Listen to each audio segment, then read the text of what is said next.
cuando Dios escucha el dolor de tu corazón.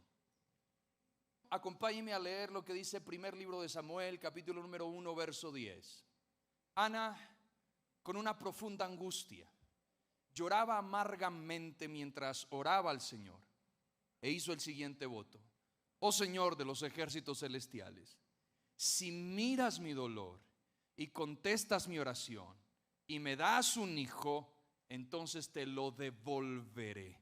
Él será tuyo durante toda su vida, y como señal de que fue dedicado al Señor, nunca se le cortará el cabello. Quiero comenzar hoy justamente este mensaje con una pregunta que quizás haya rondado tu mente en más de una ocasión, y es: ¿alguna vez te has sentido completamente desesperado, como si tus oraciones estuvieran rebotando en un techo de silencio? No sé si usted se ha sentido en momentos que usted ora y no siente a Dios, que usted ora y si nosotros ilustráramos la oración que hacemos, sentimos que no pasa de ese techo de su casa, sentimos que tiene un impedimento. Ahora imagínese, si puede imaginarse, la agonía de una mujer que vivió en desesperación cada día de su vida. Una mujer que amaba a Dios con todo su corazón, que tenía fe en Dios, que abandonó toda su vida en las manos de Dios, pero no sentía que Dios la escuchara. Una mujer que, a pesar de que sentía que Dios no la escuchaba, en medio de su profunda angustia, nunca dejó de creer en el poder de la oración que pensó que Dios no escuchaba. Nunca dejó de creer en que Dios es un Dios de respuesta, a pesar de que sentía de que Dios no le estaba respondiendo. Esa es la fe. La fe muchas veces no se basa solamente en las sensaciones que yo puedo tener en mi vida. La fe no es que yo esté sintiendo a Dios a cada momento. Justamente hablaba con mi esposa en estos días y le decía que yo personalmente he pasado meses donde yo siento que mi oración sube hasta el techo y no tiene respuesta. Temporadas largas donde yo oro y literalmente yo siento que Dios no me escucha. Yo salgo igual a veces de mis oraciones. No salgo con más fuerza, no salgo con más ánimo, salgo igual. Y me he sentido frustrado cuando he pasado por esas temporadas. Pero comprendí algo en mi vida, y quizá usted lo sabe, pero quiero que lo tome como un rema de Dios para su vida. Comprendí que cuando yo sigo a Dios, la fe no se manifiesta por lo que siento, la fe se manifiesta por lo que creo. Y escúcheme bien, hay oraciones que usted va a tener donde sentirá que llegan hasta el techo, donde sentirá que Dios no escucha, donde sentirá literalmente que cuando usted ora parece que Dios diera la espalda y no le importara lo que tú estás hablando. Pero todo eso que tú sientes es simplemente una manera que usa Satanás para desanimarte. Pero cuando tú tienes fe, tú sabrás: Señor, siento que no me escuchas, siento que cada vez que te pido que me responda, no me respondas, pero creo en el poder de mi oración. Creo que cada vez que yo te busco, algo tiene que estar sucediendo en el mundo espiritual, aunque parezca que tú no estás presente. Y escúchame, Dios honra la fe de aquel que persevera. Y yo estoy seguro que llegará un momento en que, si tú has persistido en una oración que tú consideras que ha sido seca, fría, donde dices Dios no me escucha, persiste, porque cuando menos piensas te darás cuenta que toda esa oración fría que supuestamente rebotaba en el techo va a producir el milagro que tanto estabas buscando. No puedes dejar de creer en que Dios sí escucha. No puedes dejar de persistir en esa poderosa oración, porque la oración lo puede hacer todo. Pero esta mujer estaba en un punto donde sentía que no había respuesta. Ahora quiero que pienses en tu propia vida. ¿Cuál es el deseo más profundo y ardiente que llevas en tu corazón? ¿Cuál es la oración que has elevado a Dios una tras otra vez sin ver una respuesta? Sé que hay gente que lleva años pidiendo algo. Sé que hay gente que lleva temporadas largas deseando un milagro de Dios. Pues hoy, a través de esta historia, quiero decirte que Dios sí escucha y que su respuesta, aunque no siempre es inmediata, siempre sucede en el momento oportuno y correcto, como Él lo considera. Para entender mejor este mensaje es importante contextualizarnos un poco con esta historia. La historia de Ana comienza con una familia común, no tiene nada extraordinario, una familia común y corriente, pero con una situación que sí es extraordinariamente dolorosa. Elcana es su esposo, el esposo de Ana se llama Elcana, era un hombre devoto, un levita. Los levitas de aquel entonces era gente consagrada al sacerdocio. Elcana era un levita de la tribu de Leví. Anualmente Elcana con toda su familia subían a un lugar llamado Silo, y Silo significa el lugar de la tranquilidad. Eso significa Silo, lugar de tranquilidad. Y lo que hacía Elcana con su familia era subir para ofrecer sacrificios a Dios. Pero me llama la atención y permítame detenerme en el significado que tiene Silo. Silo, lugar de tranquilidad. Era el lugar donde se encontraban con Dios. Silo era el lugar donde la gente recobraba las fuerzas. Esto me hace pensar en el pasaje que Jesús mismo mencionó justamente en Mateo 11:28, cuando declara: vengan a mí todos los que están cansados y llevan cargas pesadas, y yo les daré descanso.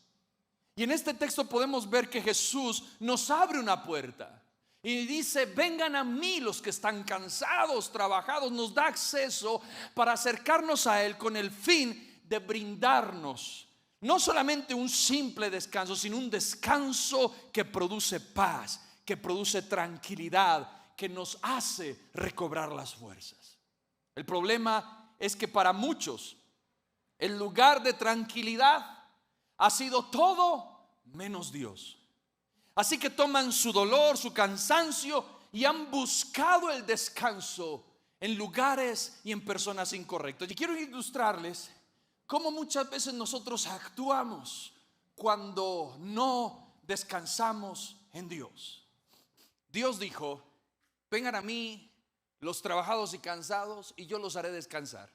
Eso de estar trabajados y cansados representa cuando usted está estresado, cuando usted está lleno de problemas, de preocupaciones, cuando usted siente que no puede dormir, cuando usted siente que no puede avanzar.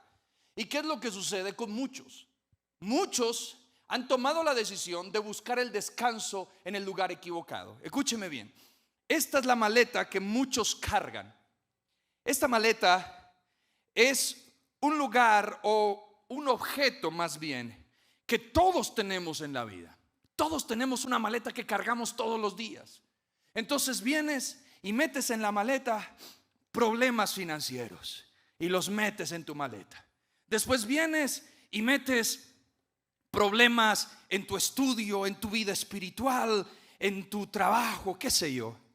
Más bien en tus estudios. Después viene esto, representa el trabajo, las situaciones, el estrés, el jefe que te ataca, el salario que te menguaron, las metas que no cumples, y las cargas en tu maleta. El problema es que todos nosotros lo cargamos y lo llevamos.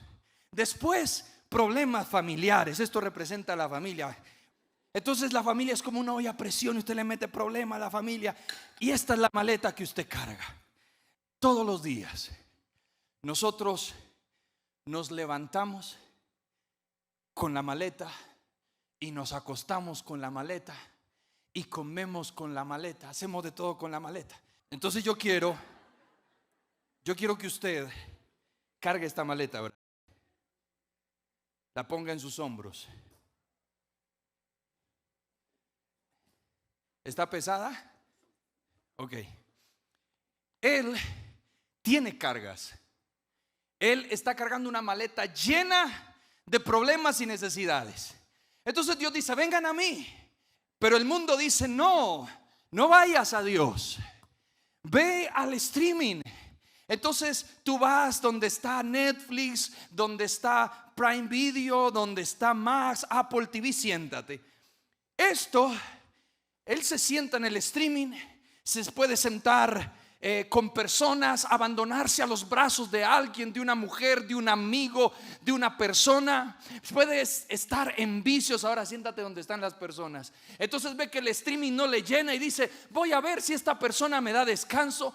Pero te das cuenta que a pesar de eso, él puede descansar.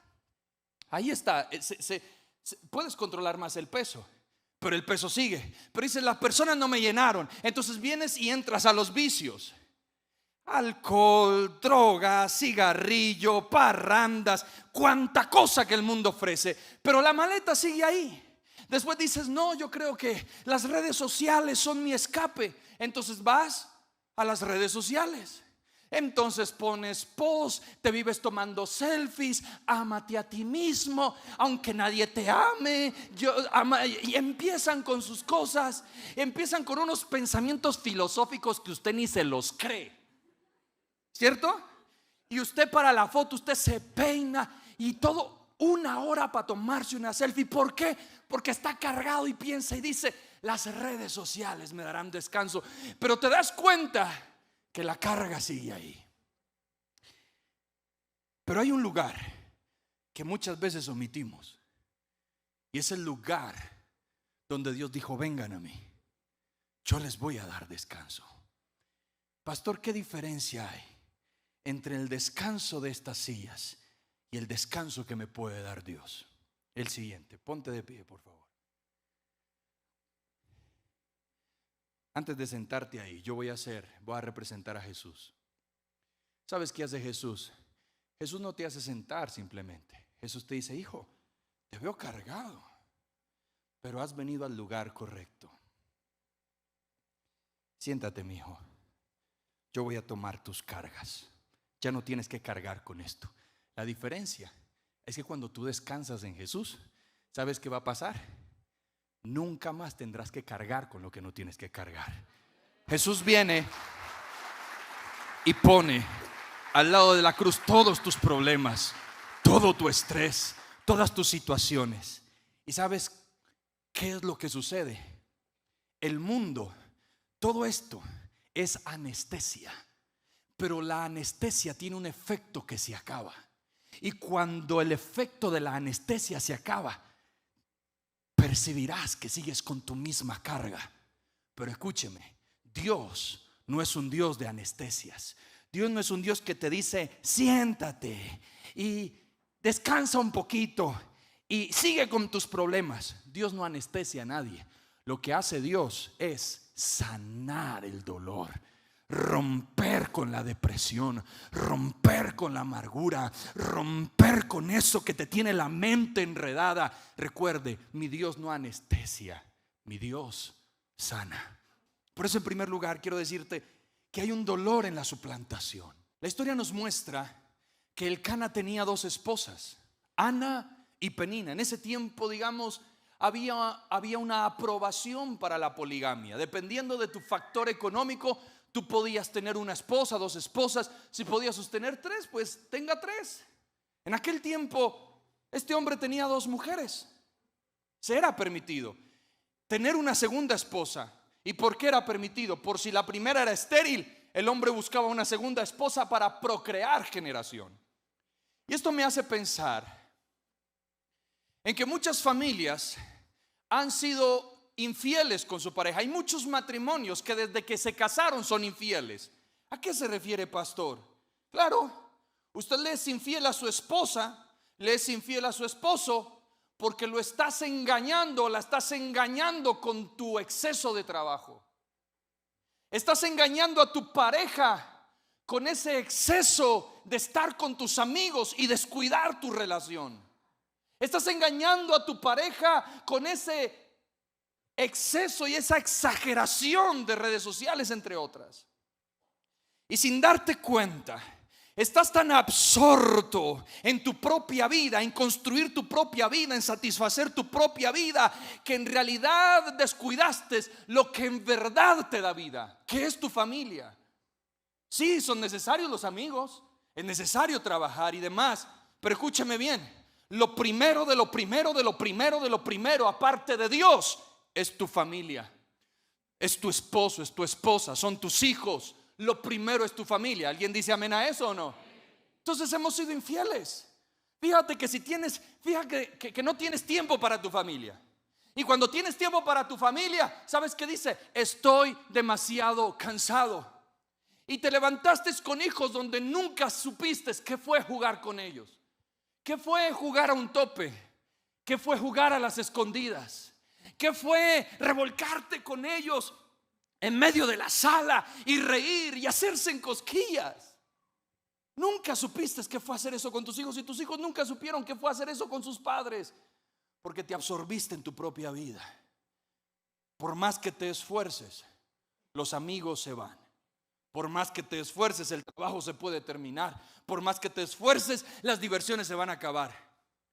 Pero la familia es lo único que permanece si la has sabido construir. Esa esposa, ese esposo van a permanecer si lo sabes construir, si la sabes construir. Esos hijos permanecen si lo sabes construir. Note que usted puede esforzarse en cualquier cosa en esta vida y eso se puede acabar. No tiene seguridad, pero una familia bien construida es la certeza de que será lo que te sostendrá por el resto de tu vida.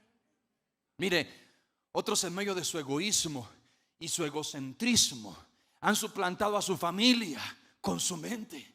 Y entonces dicen: ¿cómo sería mi vida si tuviera una familia así? ¿Cómo sería si mejor me hubiera casado con otra mujer, con otro hombre? Qué bueno haber tenido un hijo tan inteligente como el del vecino. Hubiera querido tener otros padres. La respuesta es: si tú anhelas eso, no tendrías lo que necesitas. Recuerda que usted en la vida, usted no obtiene lo que quiere. Con Dios usted obtiene lo que necesita. Porque lo que quiere te genera placer, te genera un poquito de felicidad, pero no te da satisfacción. Dios te colocó los hijos que necesitabas. Dios te colocó el cónyuge que necesitabas. Dios te colocó la familia que necesitabas. Y si tú en tu egocentrismo piensas que mereces algo mejor, te doy una noticia: terminarás solo. Aprende a valorar lo que Dios te dio. Aprenda a cuidar y a valorar lo que Dios le da. No puedes satisfacer a todo el mundo. En aquel tiempo una mujer estéril se consideraba prácticamente inútil. Era un sentido de deshonra. Y se decía que la razón por la cual una mujer en aquel tiempo no tenía hijos era porque esa mujer estaba en pecado. O sea que en ese tiempo una mujer estéril era considerada: algo debió de haber hecho, algún pecado tiene. Y Ana, el nombre de Ana significa favorecida. Por eso yo a mi hija la coloqué Ana. Yo quiero que mi hija sea Ana como la Virgen María, Ana María. Entonces Ana la coloqué por la profeta y María por la Virgen María, porque yo quiero establecer carácter en ella. Pero Ana, aunque significa favorecida, le faltaba algo para que su nombre tuviera relevancia, y era un hijo. Ana significaba favorecida, pero no tenía favor, porque lo que más anhelaba una mujer eran hijos. Sé que en la vida habrá cosas que nos van a generar presión y nos harán sentir estériles porque no damos lo que otros dan. Nos sentimos estériles porque siempre vemos que otra persona tiene más que nosotros y lo intentamos para poder tener un nivel mayor y no sucede nada. Pero una cosa, iglesia, debes tener presente en lo que vives: el favor que recibes, la aprobación que recibes, no la recibes de la gente, sino de Dios. Ay, pastor, tan fácil decirlo. Es fácil, pero también se puede vivir entendiendo que mi aprobación no está por lo que tengo, sino por lo que Dios dijo de mí. Y el Cana quizás se sintió presionado por el sistema porque vio que su esposa era estéril y dijo: no me puedo quedar atrás. El sistema, la cultura me obliga a mí a tener una mujer fértil. Y entonces buscó un hijo como diera lugar, suplantando la mujer que Dios le había dado. Esto me hace pensar en que el Cana era un hombre que no valoraba su casa. Abraham tuvo una mujer llamada Sara, y Sara fue estéril y ya tenían 70 años de edad, años de matrimonio, pero Abraham nunca cambió a su mujer. Le dijo: aunque Dios no te dé hijos, tú eres la mujer que yo amo, Sara. ¿Por qué Abraham tenía eso? Porque valoró lo que Dios le dio. Porque amó a esta mujer sin importar las circunstancias, sin importar lo que la cultura dijera. Dios le había dicho: haré de ti una descendencia grande y te daré hijos. Y Abraham decía: ¿pero dónde? Pero no importa, si Dios me dijo que me iba a dar hijos, será con Sara. Sara fue la que lo mandó a él a acostarse con otra mujer para tener hijos. Pero Abraham nunca fue decisión de él. Ama a tu familia, sin importar si cumple o no cumple las reglas del sistema. Ama a tu familia, sin importar si tu esposa es o no una mujer que compita con el sistema. Si tus hijos compiten o no compiten con el sistema, no me importa. Son mis hijos y los amo, los valoro. Es lo mejor que Dios me ha dado. ¿Sabes cuál es la clave? Después de que tú construyas una familia donde Dios sea el centro y donde tú te abandones en las manos de Dios, todo va a estar bien. Dios te va a dar cosas que nunca te imaginabas, porque Dios mira de cerca al humilde. El Salmo 138 verso 6 dice: se ocupa de los humildes, pero se mantiene distante de los orgullosos. Que es difícil de soportar, no solo el hecho de no tener lo que otros tienen, sino también ser humillados. Interesante es ver que la porción que era dada a Ana no era porque se lo merecía, sino porque le correspondía. Pero a Penina le daba una porción mayor ese esposo porque tenía hijos. Mire lo que dice el primer libro de Samuel 1:5. Sin embargo, a Ana, aunque la amaba, solo le daba una porción selecta porque el Señor no le había dado hijos. Qué hombre tan horrible este. O sea, no te doy más porque no tienes hijos. ¿No es la manera en que el mundo trabaja? Nos da según lo que alcanzamos. El mundo nos da según lo que merecemos. El Cana le decía a Ana: Ana, yo te amo, pero no te puedo dar más porque no tienes hijos. Esto debió de ser duro para Ana. Puedo imaginarme la impotencia que esto generaba en la vida de ella. No podía cambiar la situación. No había inseminación para pensar que de pronto podría tener hijos de alguna manera. Su humildad se percibe a la distancia.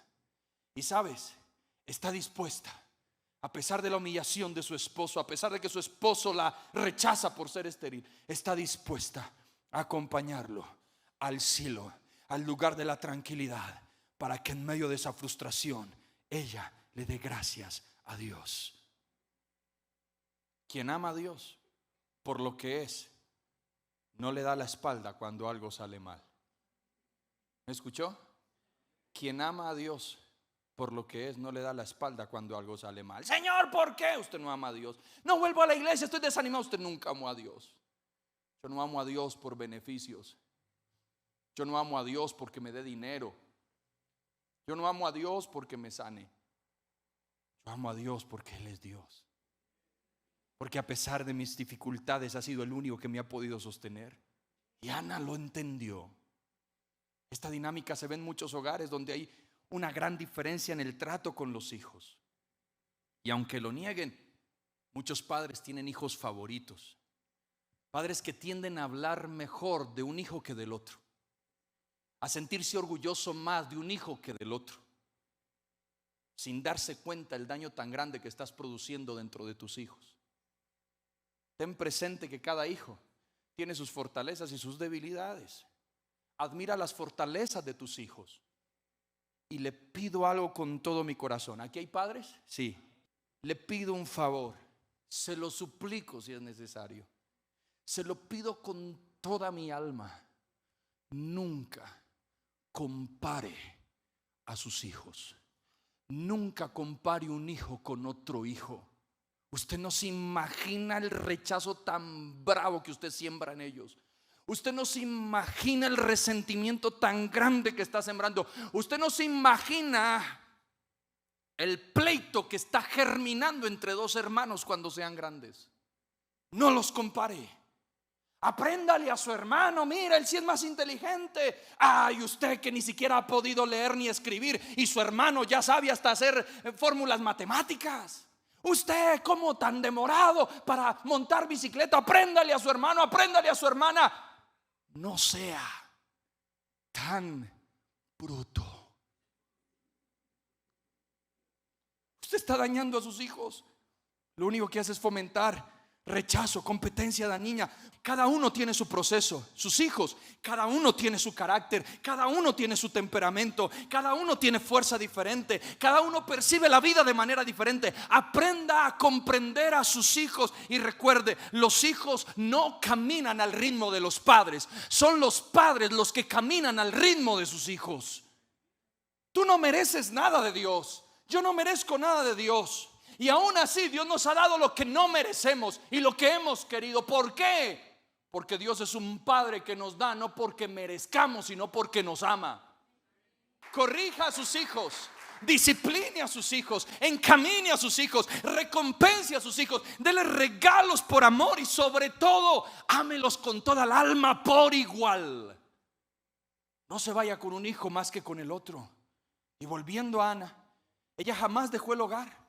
Esperó en Dios mirar la situación y que toda su vida pudiera ser cambiada. Puede que las cosas sean adversas para ti y sientas que a causa de lo que sucede tienes razones de peso para dejar todo tu hogar abandonado, para dejar a tu familia, pero compórtate como un guerrero. Ana tenía todas las razones para abandonar a su esposo, para decir: él prefirió a Penina, él prefirió a la otra mujer, yo soy estéril, este hombre me rechaza. Pero Ana dijo: no, hay una promesa. Hay una promesa en mi hogar. Hay una promesa conmigo. Señor, no me dejes en vergüenza. Señor, no me dejes en vergüenza. Haz un milagro, por favor. Haz un milagro. Y Dios se lo hizo. Declaro en el nombre de Jesús que Dios va a hacer un milagro en tu casa. Declaro en el nombre de Jesús que Dios va a hacer un milagro en tu casa. No es hora de renunciar, es hora de meterse a la guerra y decir: mi hogar no es tuyo, Satanás. Mi hogar es de Cristo. Y sea lo que sea que estés haciendo con mi hogar, voy a hacer lo que sea necesario para protegerlo. No te des por vencido. Los primeros serán los últimos y los últimos serán primeros. ¿Qué tiene que ver esto? Ana era la primera esposa, pero se convirtió en la última por su esterilidad. Pero su humildad la llevó a convertirse nuevamente en la primera. En los procesos de Dios debemos estar preparados para su moldeo. En los procesos de Dios usted tiene que estar preparado para los procesos donde sentirás que eres un buen último. A veces hay momentos donde Dios te colocará como un 0 a la izquierda y piensas que en vez de sumar restas, y el diablo te dice: no sirves para nada. Pero prepárate, porque Dios te colocará como un 0 a la derecha. Y vas a sumar y a sumar y a sumar y a sumar. ¿Y por qué lo crees, pastor? Porque soportarás el proceso y el proceso te llevará a que seas de nuevo primero. Dios te colocó como cabeza y no como cola. Pero hay momentos en que Dios te hace sentirte cola para procesarte, a ver cuánta fidelidad tienes sin importar las circunstancias. Y esta era la Ana que yo veo en la Biblia. Entonces, en segundo lugar, veo una aflicción puesta en las manos de Dios. Ana cada año al subir asilo lloraba a causa de su estado, pero aún más por el hecho de que su rival, la otra esposa llamada Penina, la humillaba. Mire lo que dice 1 Samuel 1:7. Penina se burlaba de Ana mientras iban al tabernáculo. En cada ocasión Ana terminaba llorando y ni siquiera quería comer. Mire el poder que tiene una persona en la vida de otra. Me llama la atención que dice que cada año, mientras subían asilo, Penina se encargaba de burlarse de la esterilidad de Ana. Es muy común que cuando deseemos tener encuentros con Dios, es muy común que cuando usted y yo queramos entrar en el silo, en el lugar de la tranquilidad, haya una Penina que nos quiera amargar la vida. Haya una persona que quiera fastidiarnos la vida y burlarse de nosotros y hacernos sentirnos inútiles, porque nos dice: mira, tú que eres cristiano y con todos tus problemas, y yo que soy ateo y vivo pleno, te amarga la vida. ¿Qué haces en esa iglesia? Yo nunca he visto tus finanzas levantadas. Mira cómo están tus hijos, tu esposo, tu esposa. Y hay una Penina que se ha encargado de amargarte la vida. Pero me encanta esta mujer porque agachaba la cabeza y año tras año subía y decía: yo sé que Dios va a hacer algo. Yo sé que Dios va a hacer algo. Yo sé que Dios va a hacer algo. Pero esta mujer se encargó de amargarle la vida hasta el punto de no querer ni siquiera comer. Esta mujer tuvo el poder de deprimir a Ana, pero a pesar de dicha aflicción, ella nunca dejó de subir al lugar de la tranquilidad. Ella nunca renunció a su Dios. Ella nunca renunció a su fe, porque decía: ¿a dónde puedo ir si solo mi Dios me puede ayudar? No renuncies a tu fe, aunque tengas una familia que te ataca. No renuncies a tu fe, aunque tengas gente a tu alrededor que te humilla. Espérese, espérese, sea paciente, porque Dios va a responder. Cuando yo sé quién soy, yo no tengo necesidad de hablar de mis bendiciones. Permítame rectificar esto, y lo he dicho casi un mes entero en mis prédicas. Cuando los demás quieren darse valor por un viaje, por tener un contacto, por una posesión material, por la cantidad de seguidores que pueden tener una red social, cuando alguien quiere alardear de eso, esa gente no me genera pesar. Esa gente me genera lástima. ¿Y sabe por qué me genera lástima? Porque se valoran por lo que tienen, mas no por lo que son. Tengo seguidores, entonces me siento valorado. Tengo contactos de influencia, me siento valorado. Tengo dinero, me siento valorado. Tengo un buen carro, me siento valorado. Pobrecito de ti, me das lástima. Qué triste es que necesites cosas a tu alrededor para ser valorado. Pero cuando tú conoces a Dios, a ti no te da valor nada de lo que el mundo te puede dar. Tu valor está en lo que Dios dijo que tú eras. Tu valor está en tu humanidad. Tu valor está en tus emociones. Tu valor está en tu relación con Dios. Los seguidores se pueden acabar. La plata se va. Los contactos te dan la espalda. Pero cuando tú has aprendido a valorarte por lo que Dios dijo de ti, mi Dios tiene un código que no rompe. Nunca le daré la espalda a mis hijos. Cuando crees que esas cosas te definen, tendrás a tu lado gente que estará contigo por lo que tienes, pero no por lo que eres. Pero cuando has aprendido a darte valor por lo que eres, tendrás gente a tu lado honesta, que no estará buscando lo que tienes, sino lo que eres. ¿Alguien tiene gente que lo valora a usted por lo que es? Valórelos.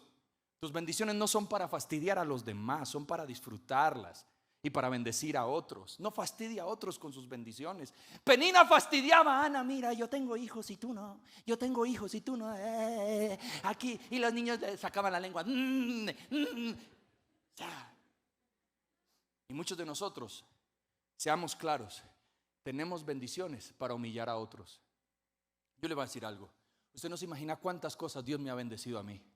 Usted no se imagina a qué lugares Dios me ha llevado a mí, que ni siquiera usted sabe. ¿Y por qué? Cada vez que a veces siento ganas y tentado de poner en una red social donde he estado, Dios me susurra al oído: no fastidies a nadie con tus bendiciones.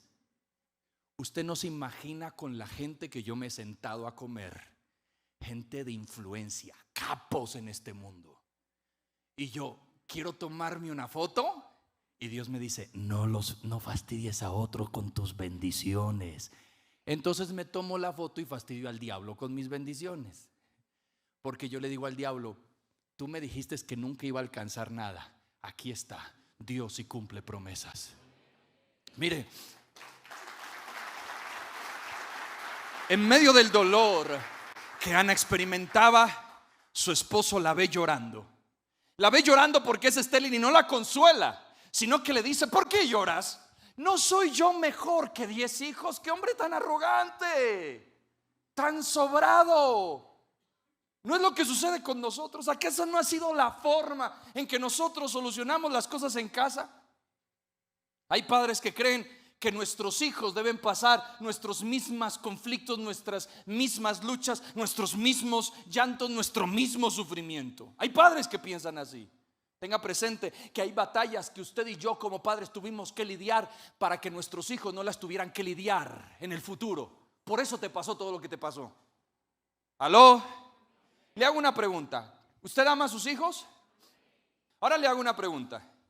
Si Dios se le presenta y dice: le voy a enviar una dificultad a tu hijo, le voy a enviar una enfermedad a tu hijo, le voy a enviar un problema bien grave a tu hijo, toma una decisión: ¿se lo envío a tu hijo o te lo mando a ti? Nadie responde.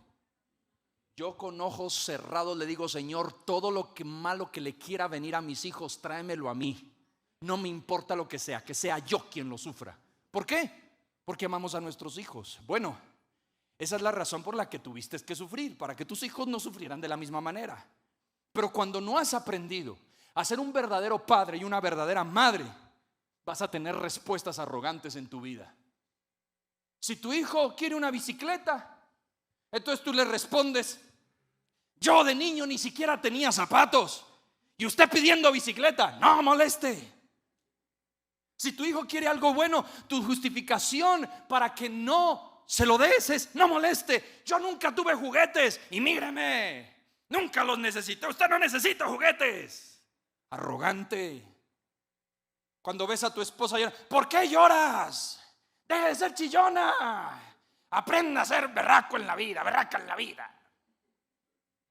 Ves a tus hijos que lloran porque les fue mal en algo, ¿por qué llora? Aprenda a ser hombre, aprenda a ser mujercita. Un momento, deje de ser arrogante.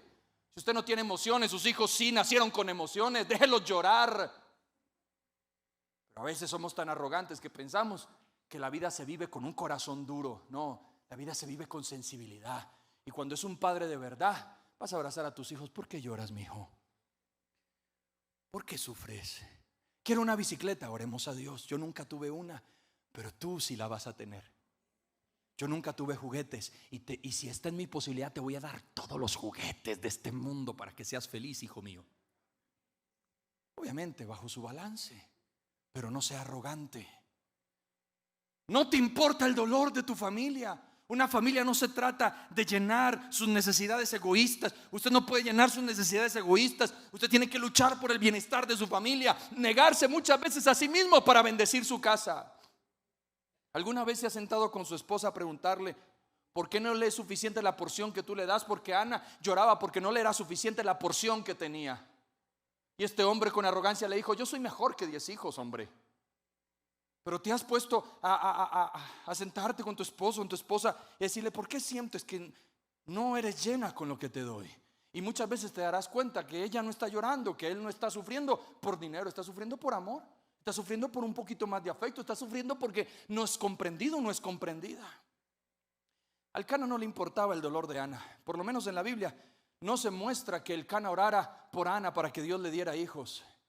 Él no entendía que no se trataba de llenar sus propias necesidades, se trataba de apoyar y luchar junto con su familia. El Cana nunca defendió a Ana cuando veía a Penina humillándola.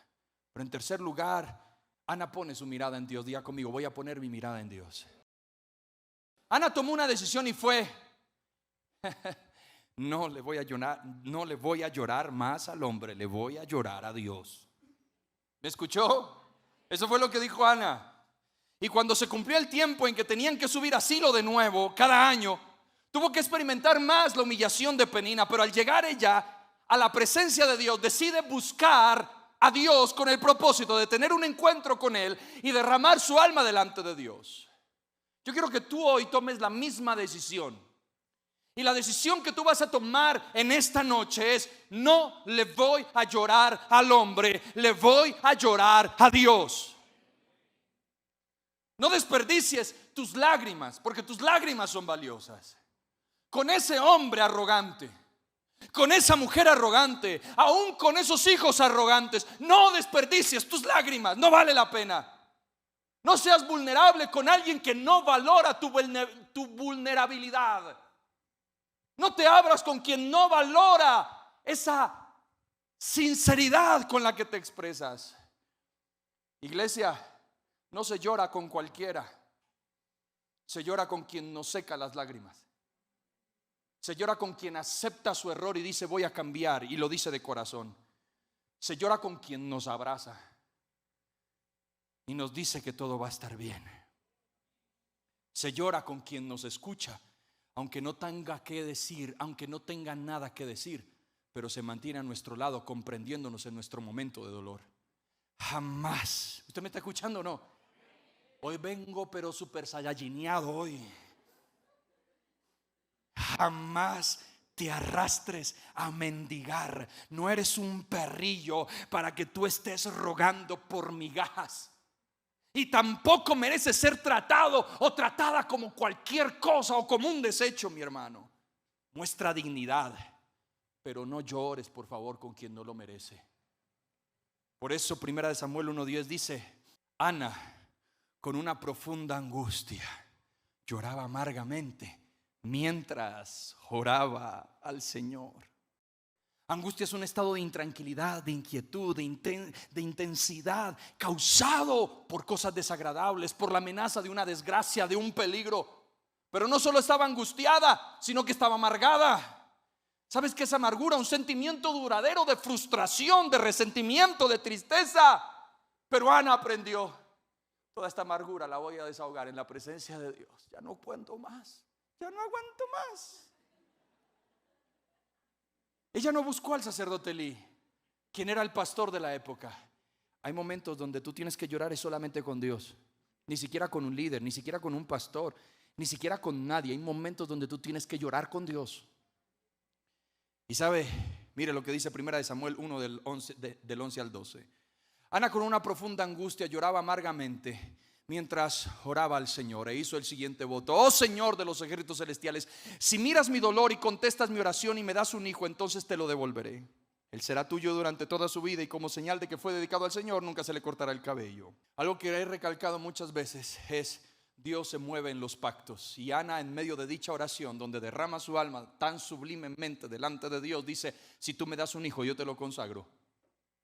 Tanto es así que Elí, cuando la vio orando, pensó que estaba borracha.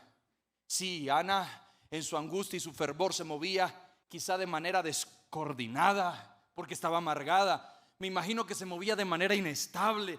Esto podía haber reforzado la impresión de que estaba borracha. Los gestos intensos, desesperados. Yo me imagino a Ana tocándose la cabeza, jalándose el cabello, quizá de pronto teniendo un grito silencioso en medio de su dolor, con sus ojos rojos, su cara hinchada. La ve Elí, porque esa no era la manera de orar. Elí la ve y le dice: mujer, ¿estás borracha? Y dice: no, estoy derramando mi alma delante de Dios porque estoy amargada y angustiada. Hay momentos donde entramos ante la presencia de Dios y lo único que queremos es llorar. Ya no aguanto, Señor, me quiero morir. No veo resultados. ¿Qué va a pasar con mi vida, Señor? Estoy cansado de orar y no tener respuesta, pero aún así vengo y te digo: si al menos me escuchas, yo hago un pacto contigo. Y entonces dice: oh Señor de los ejércitos celestiales. Lo vio como aquel que pelea por ella. Esa fue su oración. Segundo, le dijo: si me das un hijo. Fue específica en su petición. Tercero, te lo devolveré. Es decir, consagra lo recibido. Cuarto, no se le cortará el cabello. Es decir, siempre voy a cumplir mi pacto, pase lo que pase. Te voy a cumplir lo que prometí. 1 Samuel 1:18 dice: así que se fue, comenzó a comer de nuevo y ya no estuvo triste. Después de buscar en tantos lugares, fue a Dios y allí encontró el descanso. No estuvo más triste porque Dios le dio un hijo. No estuvo más triste porque derramó su alma delante de Dios. ¿Sabe cuál es la clave para que tú seas feliz aunque no tengas lo que tienes? Ve a la presencia de Dios, ve al cielo, al lugar de la tranquilidad. Derrama tu alma, derrama toda tu amargura, toda tu depresión delante de Dios, y nunca más vas a estar triste en el nombre de Jesús. Qué hermosa es la presencia de Dios. Nunca te deja desamparado, sino que Dios te hace descansar. En Él nada te va a faltar. Ella se liberó de su amargura, de su angustia. Ahora Penina intentaba desestabilizarla y Ana le sonreía y le decía: Dios te bendiga, qué afortunada eres por tener hijos. Y seguía. Penina se quedaba así como: ¿qué pasó con esta mujer? ¿Qué le dieron? Ay, descansó en la presencia del Señor. Permítame terminar con esto. 1 Samuel 1 del 19 al 20. Temprano a la mañana siguiente la familia se levantó una vez más, fue a adorar al Señor. Después regresaron a su casa en Ramá. Ahora bien, cuando Elcana se acostó con Ana, el Señor se acordó de la súplica de ella y a su debido tiempo dio a luz un hijo, a quien le puso por nombre Samuel, porque dijo: se lo pedí al Señor. Me encanta cuando dice: Dios se acordó de Ana. La palabra se acordó quiere decir contemplar y grabar en su memoria. Dios se acordó de Noé, Génesis 8:1. Entonces Dios se acordó de Noé y de todos los animales salvajes y domésticos que estaban con él en el barco, envió un viento que soplara sobre la tierra y las aguas del diluvio comenzaron a retirarse. Dios se acordó de Abraham, Génesis 19:29, pero Dios había escuchado la petición de Abraham y salvó la vida de Lot, a quien sacó del desastre que se tragó a las ciudades de la llanura. Dios se acordó de Raquel, Génesis 30:22. Después Dios se acordó de la dificultad de Raquel y contestó sus oraciones, permitiéndole tener hijos. Hoy yo quiero decirte, Dios se acuerda de nosotros. Salmo 103:14, pues Él sabe lo débiles que somos, se acuerda de que tan solo somos polvo. Samuel es un recuerdo viviente de que Dios contesta la oración. Mi conclusión es esta: dígame cómo se llaman los hijos de Penina. ¿Cómo se llaman? La Biblia ni siquiera los registra. Pero dígame quién fue Samuel. Un escritor de los más grandes de la Biblia. Primer libro de Samuel, segundo libro de Samuel. El profeta más relevante que ha existido en la historia de la Biblia. El hombre que ungió a David como rey. El hombre que juzgó a toda una nación prácticamente como un presidente. Un solo hijo le transformó la vida a millones de personas y fue el orgullo de su madre. Muchos tienen 1000 cosas, pero son anónimas. Tú necesitas un milagro y profetizo que ese milagro va a provocar que todo lo que esté en tu vida tenga un cambio trascendental para bien, no solo para esta temporada, sino para la temporada que viene mañana, en el nombre de Jesús. Dios se acuerda de tu dolor. Dios se acuerda de tu dolor y va a responder en el nombre de Jesús.